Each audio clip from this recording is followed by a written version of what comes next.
लड़कियां तो 9-9 महीने तक नौकरी करती है, बस डिलीवरी के टाइम छुट्टी लेती है। मोहिनी तुम भी नौकरी करो। अब मुझे कहाँ नौकरी मिलेगी? मम्मी बताओ अब मैं क्या करूँ?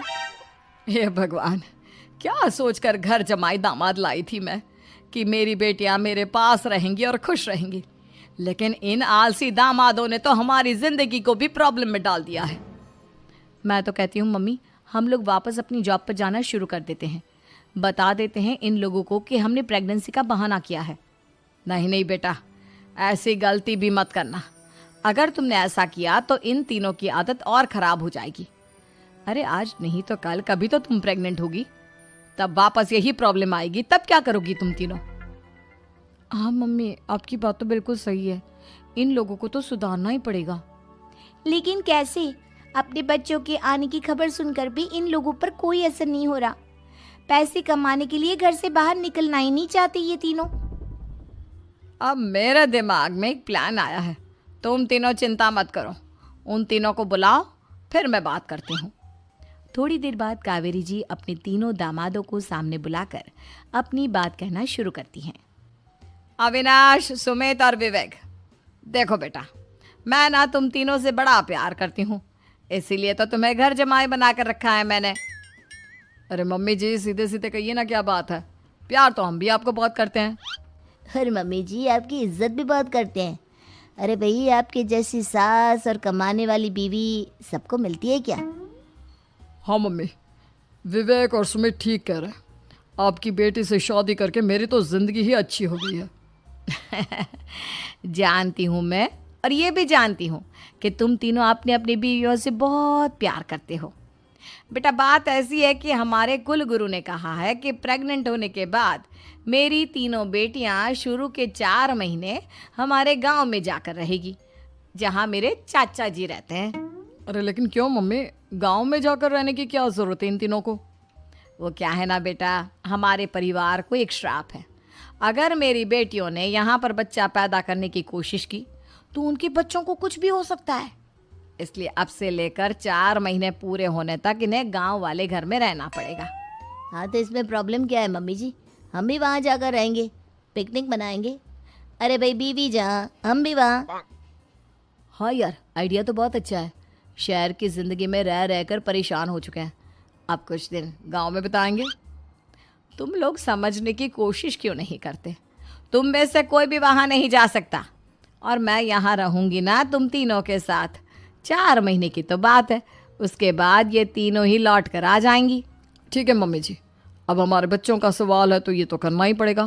कावेरी अपनी तीनों बेटियों को कुछ दिन के लिए घर से बाहर कहीं दूसरे शहर में रहने के लिए भेज देती है। कुछ दिनों के बाद, अरे मम्मी जी, बहुत दिन से पिज्ज़ा नहीं खाया, मंगवाइए ना। क्या बताऊं बेटा, पहले तो बेटियां खर्चा दे देती थी क्योंकि उनकी नौकरी थी, लेकिन अब तो मेरे पास पैसे ही नहीं बचे। थोड़े बहुत पैसे हैं जो बच्चों की डिलीवरी में काम आएंगे। लेकिन मम्मी जी, आपकी बेटियों को वापस आने में तो अभी बहुत वक्त बाकी है। वही सोच सोच कर परेशान हो रही हूँ। सोच रही हूँ कल से दूध भी बंद करवा देती हूँ। अब दूध वाले को देने के लिए पैसे भी तो नहीं है ना। अरे नहीं नहीं मम्मी जी, अगर दूध भी बंद करवा दोगी तो मुझे चाय कहाँ से मिलेगी? और चाय के बिना मैं तो मर ही जाऊंगा। क्या करूं बेटा, इसके अलावा हमारे पास कोई ऑप्शन नहीं है। मेरे पास पैसे ही नहीं बचे।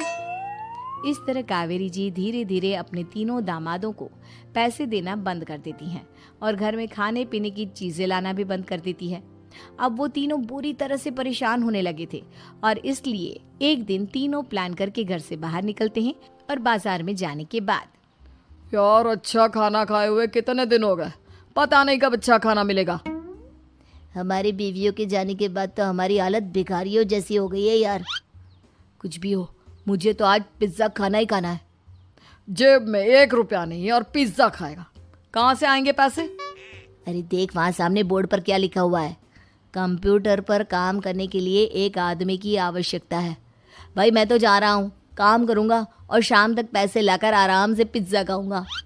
जा जा, तुझे कोई काम नहीं देने वाला, हम तो घर जा रहे हैं। चल भाई सुमित।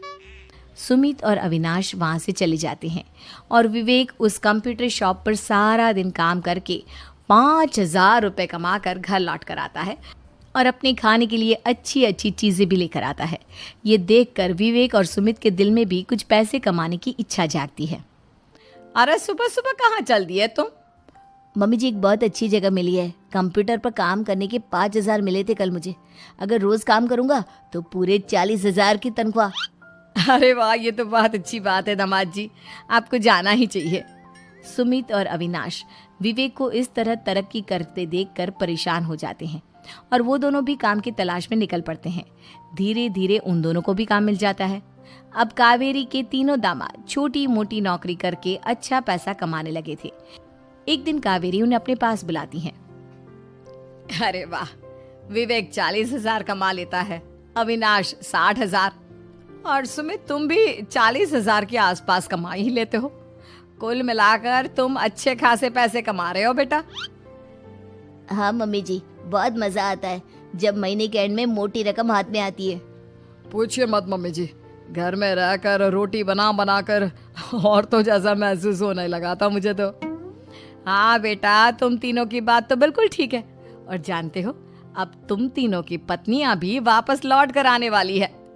लेकिन मम्मी जी, अभी तो उन्हें गए सिर्फ 2 महीने हुए हैं। आपने तो कहा था वो 4 महीने के बाद लौट कर आएंगी। ऐसा कुछ नहीं है बेटा, मैं सिर्फ तुम तीनों को सबक सिखाना चाहती थी कि आदमी घर में बैठकर बीवी की कमाई खाता हुआ अच्छा नहीं लगता। इस दुनिया में हर इंसान को मेहनत करनी चाहिए, काम करना चाहिए, चाहे वो औरत हो या आदमी, ताकि अपने परिवार को संभाल सके।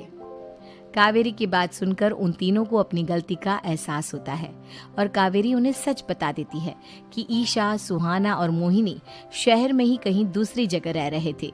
शाम के वक्त उन तीनों की पत्नियां लौट कर आ जाती है और कावेरी जी का परिवार एक खुशहाल परिवार की तरह रहने लगता है।